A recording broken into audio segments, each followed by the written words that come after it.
دوسرا سوال ان کا یہ ہے کہ آخرت میں جو حوریں ملنے کا وعدہ ہے، کیا اس دنیا میں جو اس آدمی کے عقد میں آئیں گی وہی عورتیں مراد ہیں یا کوئی اور؟ کیونکہ اگر کوئی آدمی فوت ہو جائے، یہ جو ہے نا سوال بڑا خطرناک ہے. بعض لوگ تو کہیں گے جن کی حضرت لڑائی رہتی ہے بیویوں سے کہ ہم تو مارے گئے اگر یہی حوریں وہاں ہو گئیں. اور غالب کہتا ہے کہ خود میں ہم ان پریزادوں سے لیں گے انتقام. خوبی قسمت سے یہ حوریں اگر وہاں ہو گئیں تو دونوں طرح کے مضمون وابستہ ہیں اس خیال سے. کسی کو بیویوں سے ڈر لگ رہا ہے، کسی سے بیویاں ڈریں گی وہاں جا کے، وہ یہیں سے بیٹھا ہوا انتقام کی سوچ رہا ہے. تو بات یہ ہے کہ یہ یوں فرضی باتیں ہیں آپ کی. حور سے مراد جو آپ نے سمجھا ہوا وہ چیز نہیں ہے.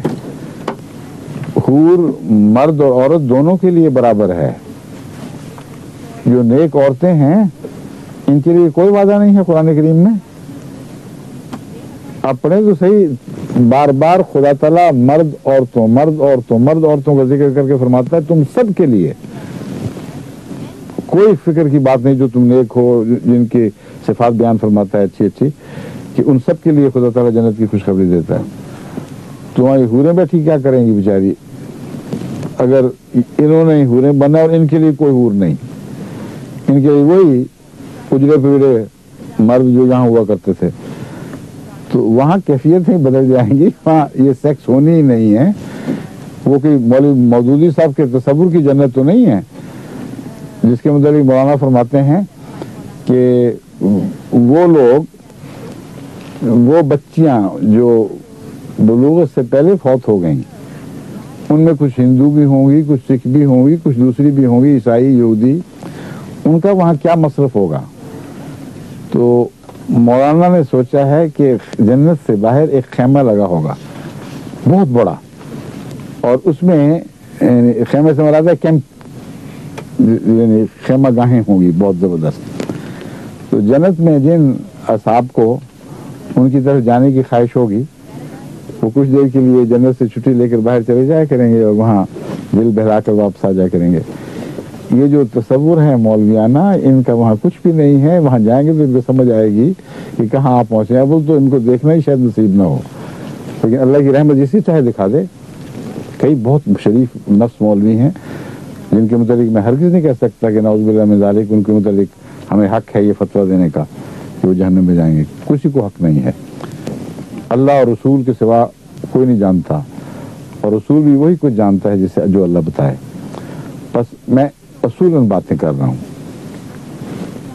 یہ مولوی اگر وہاں پہنچے تو بڑی ان کو بیچاروں کی قسمت دینا مرادی لکھی ہوئی ہے، کیونکہ انہوں نے حلوے کا بھی تصور باندھا ہوا ہے. ایک ہمارے اردو کے شاعر تھے، کیا نام تھا ان کا؟ کیا جی مشہور، میں زیادہ آج کل کے کتابیں نہیں پڑھتا اس لیے نام، میرا جی کیا نام تھا، بڑے مشہور مزاحیہ شاعر تھے.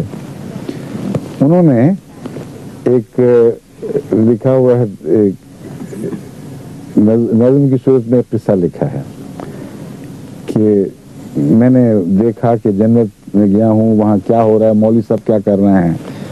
تو کہتے ہیں کہ ایک جنت کے ایک پیڑ کے نیچے حلوے کے ایک ڈھیر کے اوپر ملا بیٹھا اونگ رہا تھا، یعنی کھا کھا کے برا حال کر کے. تو جنت ایک ڈھیر لگا ہوا تھا ایک جنت کے پیڑ کے نیچے، وہاں ملا صاحب نے کھا کھا کے تو حالت غیر کی ہوئی تھی اور وہاں نیند آ چکی تھی اس کو. بہت دلچسپ نقشہ کھینچا ہے. یہ سب یہاں کی باتیں ہیں. قیامت کے دن کا تصور کسی انسان کو حقیقی ہو ہی نہیں سکتا. کوئی ایسی آنکھ نہیں ہے قرآن کریم کے بیان کے مطابق جس نے وہ باتیں دیکھی ہوں. کوئی ایسا کان نہیں ہے جس نے وہ باتیں سنی ہوں. حالانکہ قرآن کریم میں ہم یہ تذکرے پڑھتے ہیں. بس کوئی کان نہیں ہے جس نے وہ باتیں سنی ہو سے مراد یہ ہے ان کی حقیقت سنی ہو، وہ تم پر ظاہر نہیں ہوئی نہ ہو سکتی ہے. اور کوئی آنکھیں نہیں ہیں جنہوں نے دیکھا ہو، اس سے مراد یہ ہے کہ جو کچھ خدا وہاں پیدا فرمائے گا اس کا ہم تصور نہیں کر سکتے. بس یہ بحث آپ نے پتہ نہیں کہاں سے چھیڑ لی ہے کہ حوریں کون کون سی ہوں گی کون سی نہیں ہوں گی. اپنی فکر کریں، اللہ فضل کرے. آپ کے لیے بھی ہیروں کا انتظام ہوگا، آپ کی بیگمات کے لیے بھی. اور اگر آپ اپنی بیگم کے قابل نہ ہوئے تو پھر ضروری نہیں ہے کہ یہ بیگم آپ کو وہاں ملے.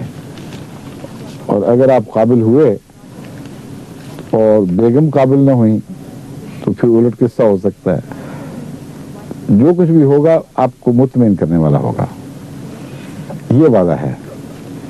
جو کچھ بھی ہوگا اس سے دل ایسے مطمئن ہوں گے کہ دن رات وہاں کے دن رات جو بھی ہیں ہم سے لبریز رہیں گے کہ ہاں اے خدا ہم کانوں تک راضی ہیں. بس اتنا ہی کافی ہے.